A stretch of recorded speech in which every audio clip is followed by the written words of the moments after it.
नमस्कार मित्रों, मैं एसवी भारद्वाज आपका एक बार फिर से अभिनंदन करता हूं। साढ़े साती के तृतीय चरण की शुरुआत हुए तकरीबन 1 साल हो चुका है। पिछले साल 2023 में 17 जनवरी को शनि कुंभ राशि में आ गए थे। तब से तृतीय चरण की शुरुआत हुई, तो 1 साल बीतने के पश्चात भी आपके हालात इतने सुखद क्यों नहीं हैं, एक इसके ऊपर टिप्पणी करेंगे।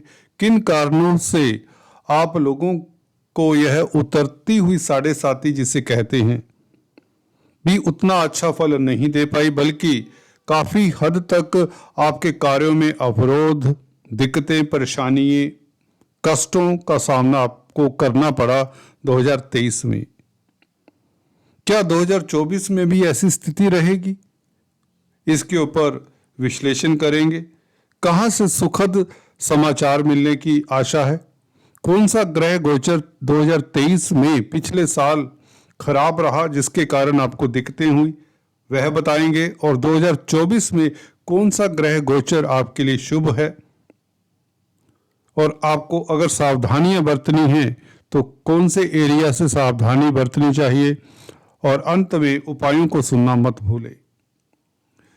मकर राशि वालों के लिए यह अंत तक वीडियो देखना चाहिए, क्योंकि इसमें गहन बातें होंगी, गहन ज्योतिषीय सूत्र होंगे जिससे आप लाभान्वित हो सकते हैं। और उपायों को कृपया करके मिस मत करें। जो हम अब उपाय बताते हैं उनका आपको लाभ होगा। देखिए, शनि आपके द्वितीय भाव में है, जैसा कि आप देख रहे हैं इस चार्ट से। इससे क्लियर होता है कि शनि धन भाव में पूरा साल अभी रहेंगे, मार्च 2025 तक। और 28 मार्च से यह उदय हो रहे हैं, अभी अस्त चले आ रहे हैं। तो 28 मार्च 2024 से 28 मार्च 2025 तक यह 1 साल शनि किस तरह की स्थितियां देंगे, इसके ऊपर चर्चा करते हैं। और पिछले साल की हम ज़्यादा बात नहीं करेंगे। जो बीत गया मेरा मानना है उसे विसार देना चाहिए। जो अच्छा नहीं हुआ उसे याद करने का कोई फायदा नहीं है। चाहे गुरु चंडाल दोष हो, चाहे ग्रहण दोष हो, पितृ दोष हो, शनि अस्त रहे हो, किसी के शनि वैसे ही कमजोर हो कुंडली में जिसके कारण आपको ज़्यादा दिक्कत रही हो पिछले साल, उसकी हम चर्चा नहीं करते। नौकरी में तंगी, व्यापार में तंगी, घर परिवार में तंगी, रिश्तों में, दाम्पत्य जीवन में, ये सब देखने को मिला हमें 2023 में, जिसकी हम बात ज़्यादा नहीं करते। बात करते हैं दोस्तों मार्च 2024 अगले महीने से, अगले महीने के अंत से, बल्कि क्योंकि जब तक अस्त हैं तो इतना अच्छा फल शनि से हमें उम्मीद नहीं करना चाहिए। सच बात है, अस्त ग्रह कमजोर हो जाता है, ये हम अक्सर बताते आए हैं। सूर्य के नज़दीक आने से कोई भी ग्रह अस्त हो जाता है, उसकी रश्मि हमारी धरा तक, हमारी पृथ्वी तक नहीं पहुंचती। तो 28 मार्च से शनि उदय होंगे और 29 मार्च 2025 तक कुंभ राशि में रहेंगे 1 साल और। तो क्या 1 साल और ऐसा ही बीत जाएगा? इसके ऊपर बात करते हैं। कौन सी घटनाएं शुभ होने वाली हैं ये बताना चाहता हूं, क्योंकि सबसे पहली शुभ घटना तो ये जो हो चुकी है कुछ महीने पहले, वह राहु का परिवर्तन है। राहु मीन राशि में आपके तृतीय भाव में आ चुके हैं। ये बहुत बड़ी शुभ घटना आपके पराक्रम में वृद्धि करती है, आपको कर्मठ बनाती है, आपकी सुस्ती दूर करती है। राहु का तृतीय भाव में आना आपको हर तरह के क्षेत्र में सफलता देती है। विरोधियों को परास्त करने में राहु मदद करते हैं। थर्ड हाउस में आ जाना पहली घटना जो आपके साथ हो चुकी है वह ये है। और मई 2025 तक राहु थर्ड हाउस में रहेंगे, जो कि आपके कार्य क्षेत्र में आपको तरक्की देने में सहायक होंगे। व्यापार करते हैं उसमें सफलता मिलेगी। देखिए, उतरती हुई साढ़े साती में शनि का क्या प्रभाव होगा ये भी हम डिस्कस करेंगे, इसके ऊपर भी हम चर्चा करने जा रहे हैं। आए हैं पंचम भाव में गुरु राशि से जब भी होते हैं, ये त्रिकोण स्थान है, इसमें गुरु अक्सर मैं बताता आया हूं बहुत शुभ फल देते हैं। तो इस अवधि में क्या क्या फल मिलेंगे, चलिए शुरुआत करते हैं। आपको इंतजार होगा अपने फलादेश का, राशि फल का। इससे पहले एक हल्की सी औपचारिकता निभा लेते हैं। अगर आपको यह वीडियो पसंद आता है तो कृपया करके जरूर लाइक करें और ज़्यादा से ज़्यादा शेयर किया करें अपने मित्रों के साथ। अगर आप काफ़ी समय से इस चैनल को देख रहे हैं तो निवेदन है कि सब्सक्राइब भी जरूर किया करें। तो चलिए फलादेश पर आते हैं। देखिए, राहु की चर्चा हमने हल्के से ही करी, थोड़ा सा एक्सटेंशन कर देते हैं राहु की चर्चा का, फिर हम गुरु और शनि की चर्चा पर आते हैं। सावधानियां बताएंगे, उपाय बताएंगे। देखिए, राहु को लेकर आपको कोई सावधानी की जरूरत नहीं है। राहु द बेस्ट सिचुएशन में है, बहुत बढ़िया, बहुत उत्तम स्थिति में है। यहां पर बैठकर राहु क्या कर सकते हैं, क्या आपके लिए कितना फायदेमंद हो सकते हैं, ये सुन लीजिए। देखिए, थर्ड हाउस आपके आत्मबल का है, कॉन्फिडेंस का है, हिम्मत का है, साहस का है। यहां पर राहु का विराजमान होना ही ये बताता है कि आप अब किसी तरह के विरोध को, किसी तरह की अपोजिशन को सहने वाले नहीं हैं, अपने ऊपर किसी तरह के अत्याचार को सहने वाले नहीं हैं, किसी से दबने वाले नहीं हैं, किसी से हारने वाले नहीं हैं, और ना ही राहु आपको हारने देगा, और ना ही राहु आपको किसी स्थिति में आपको हारने नहीं देगा। आपकी जीत तय करता है राहु का थर्ड हाउस में होना। ये तो बात होगी आपके इज्जतमान की, मनोबल की और आपकी कर्मठता की, जो राहु के हाथ में है। अगर आप राजनीति में हैं तो राहु आपको ताज देता है, राहु आपको उच्च पद देता है, आपको कुर्सी का सुख मिलता है। नौकरी करते हैं तो आपको तरक्की देता है, नौकरी खोज रहे हैं तो गुरु का परिवर्तन नौकरी मिलने में सहायक होगा 30 अप्रैल से। गुरु इसलिए क्योंकि गुरु के हाथ में फाइनेंस है, अर्थ है, धन के कारक हैं गुरु। और इस अवधि में पंचम भाव में गुरु 30 अप्रैल से आकर लाभ स्थान को देखेंगे तो लाभ ही लाभ, हर क्षेत्र में जिसमें भी हाथ डालेंगे वहां से आपको लाभ होगा। गुरु बता दे आपको फाइनेंस के कारक हैं, बैंकिंग प्रणाली में जो कामकाज करते हैं, शिक्षा जगत से संबंधित कामकाज करते हैं या कोई भी कामकाज करते हो। देखिए, मकर राशि आपकी होनी चाहिए तो गुरु आपके लिए बहुत बेहतर होंगे। गर्भवती महिलाओं के लिए बहुत ही बेहतर स्थिति में होंगे और संतान से भी आपको कोई शुभ समाचार मिले। शिक्षा में आप उत्तीर्ण हो, छात्र हैं तो आपको प्रतिस्पर्धा में, कंपटीशन एग्जाम्स में सफलता मिले। गुरु का पंचम भाव में गोचर यह निश्चित करता है, ये उतरती हुई 7.5 की रूपरेखा बना देता है। गुरु शुभ रूपरेखा बना देता, बल्कि कहें धन की स्थिति बेहतर, घर में मांगलिक कार्य के योग बनाता है, क्योंकि 11वें भाव के ऊपर गुरु की दृष्टि हो तो घर में मांगलिक कार्य हो, या कहने की बात साफ है कि घर में कोई शुभ कृत्य हो, कोई आपकी मनोकामना पूर्ण हो, कोई इच्छा पूर्ति हो।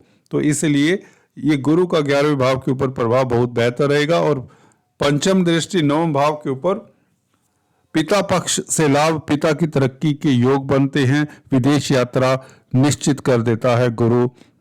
यहां से वृषभ राशि से बैठकर 9वें भाव को देखेगा पंचम दृष्टि से।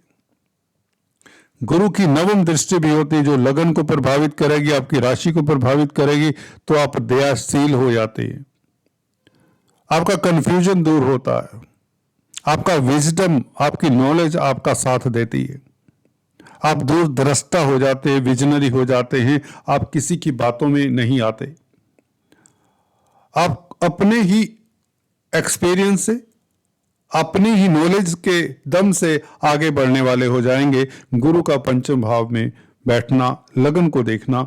आपकी प्रतिष्ठा तो बढ़ेगी, समाज में उच्च पद तो मिलेगा जिसके आप हकदार हैं, ऊंचाइयां तो देगा। आप हम्बल भी रहेंगे, आप नरमाई से आगे बढ़ेंगे, आप लोगों को साथ लेकर आगे बढ़ेंगे। टीम लीडर की क्वालिटीज आप में साफ झलकेंगी। ये गुरु देता है। गुरु आप में सज्जनता, दया भावना, धर्म के रास्ते से आगे बढ़ने की प्रेरणा और लोगों के लिए आप एग्जाम्पल बनेंगे। निश्चित है 13 महीना के लिए गुरु वृषभ राशि में रहेगा, जिससे आपका ऑरा, आपका मैग्नेटिज्म पॉजिटिव रहेगा। आप सुखी रहेंगे, संपन्न रहेंगे, क्योंकि 11वें भाव के ऊपर दृष्टि आपको संपन्न बनाती है, सुख संपत्ति देती है। प्रॉपर्टी बनाने का विचार है तो इस अवधि में बनाएं। इस अवधि में कोई बिजनेस एक्सपेंड करना चाहते हैं तो वैसे 28 मार्च से समय उत्तम है। फिर भी अगर आप ज्यादा एहतियात रखना चाहते हैं तो 30 अप्रैल के पश्चात आप प्रॉपर्टी कंस्ट्रक्ट कर सकते हैं, प्रॉपर्टी परचेज कर सकते हैं, जमीन जायदाद में इन्वेस्ट कर सकते हैं। कोई भी ऐसा मसला है जो आपको परेशान किए हुए है पिछले सालों से, उसका सलूशन आपको मिल जाएगा। उसके लिए आप तत्पर रहें। वैसे तो राहु ने आपको जगा दिया है, आपके हौसले बुलंद कर दिए हैं। बात कर लेती शनि की। देखिए शनि का ऐसा है, शनि स्वग्रही हैं, 30 साल बाद यहां पर आए हैं। कुछ जातकों के लिए बहुत बढ़िया फल दे भी रहे हैं, परंतु वह कुछ हैं, सभी नहीं हैं। 7.5 की ये जो अंतिम चरण है, कहते हाथी तो निकल गया, ये पूंछ बहुत परेशान करती रही है। 2023 में काफी परेशानी रही, 2024 में ऐसे नहीं होने वाला। जैसे कि मैंने पहले राहु और गुरु के गोचर के बारे में ही बता दिया, जो कि बहुत ही शुभ है। सालों बाद ऐसा घटनाक्रम होने जा रहा है कि तीनों ग्रह शुभ स्थिति में। शनि इसलिए अब शुभ फल देंगे क्योंकि शनि ना तो यहां पर किसी अशुभ प्रभाव में आने वाले, ना ही शनि अब अस्त होने वाले पूरा साल भर, ठीक है। और इस शनि का कहते हैं, ये शास्त्र मत है कि जब शनि की 7.5 खासकर मकर और कुंभ राशि के ऊपर लगती है, जब तीसरा चरण होता है तो उसमें बहुतों को ऊंचाइयां दे जाते हैं, क्योंकि कर्म फलदाता है। कर्मों का आप भुगतान कर चुके हैं पिछले 5-6 सालों में, अब आपकी बारी है। कर्मों से आप निवृत्त हो चुके हैं, आपने कर्मों का भोग लिया है, जो कष्ट भोगे हैं वो अब 0 हो चुके हैं, नेगेटिव कर्म। अब आपको शनि कोई शुभ फल देंगे, क्योंकि अपनी राशि के मालिक हैं, कुंभ और मकर राशि के मालिक हैं। तो इन राशियों में बैठे हुए शनि जाते जाते अक्सर देखा है, अगर आपके शनि कैसे भी हों कुंडली में, अब वो बात नहीं लागू होती। सभी के लिए जाते जाते शनि कोई बड़ी मंशा पूर्ण करने वाले हैं, जैसा कि गुरु और राहु इंडिकेट कर रहे हैं।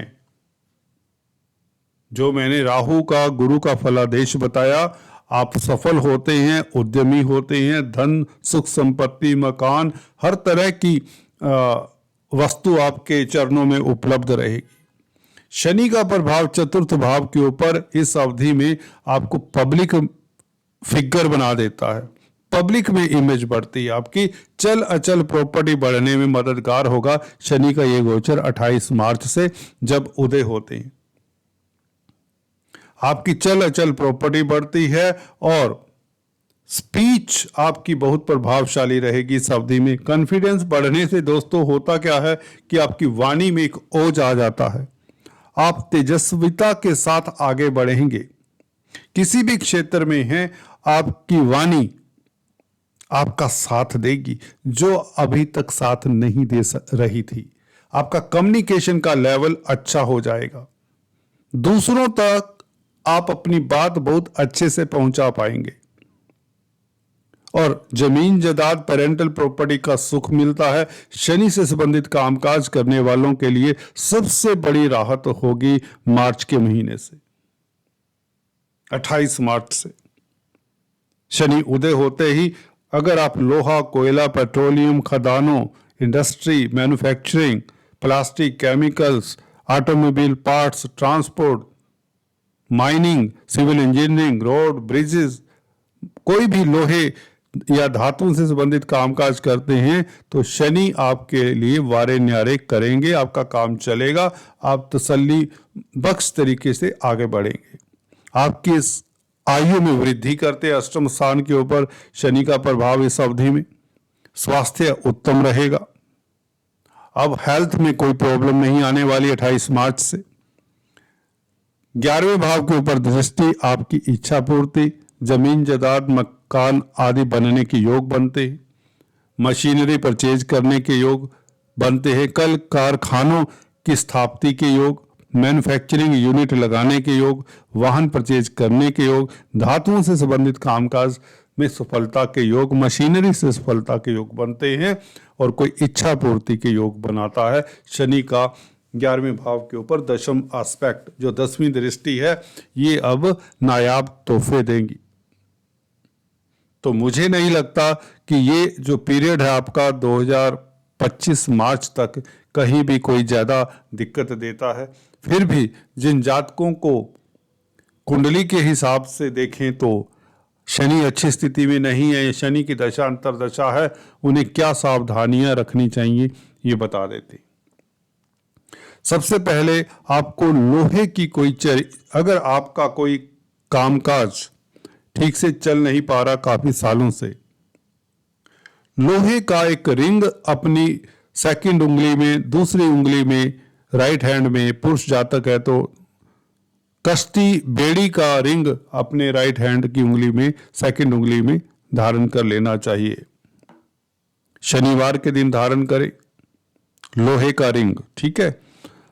अगर आप ये नहीं कर सकते, किसी कारण से कोई दुविधा है, तो आपको नीलम ट्राई करना चाहिए अगर नहीं धारण किया। सरसों की तेल का दान करते रहें अगर आपको किसी तरह की दुविधा है, परेशानी है, स्ट्रेस है।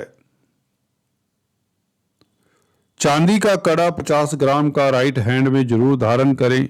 काले नीले वस्त्र धारण मत करें अगर आपको स्ट्रेस रहता है, भय रहता है, किसी तरह की एंजाइटी रहती है। काले नीले वस्त्र, नीले मीन्स नेवी ब्लू, और शनि के बीज मंत्रों का जाप किया करें शनिवार। और सरसों का तेल सर पे, हाथों पे, मुंह पे मत लगाया करें। जो चीज दान दी जाती है उसे यूज मत किया करें। अक्सर देखा है शनिवार को काले वस्त्र धारण करके लोग मंदिर में पहुंचे होते, शनि की पूजा कर रहे होते हैं। देखिए, जिनका शनि तो शुभ है कुंडली में उन्हें कोई दिक्कत नहीं, जिनके शनि अशुभ हैं उन्हें काले और नीले वस्त्र वैसे ही भारीपन देते हैं, मन में डिप्रेस्ड करते हैं, तो ये नहीं धारण करने चाहिए। आपको सफेद वस्त्र, रेड, इवन लाल वस्त्र भी धारण कर सकते हैं अगर मंगल आपके बहुत अच्छे हैं।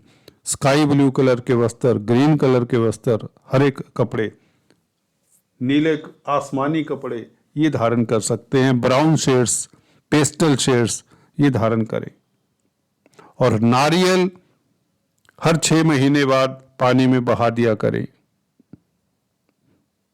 आज दोस्तों इतना ही, फिर से मिलेंगे, तब तक के लिए stay tune. Thanks for watching this video.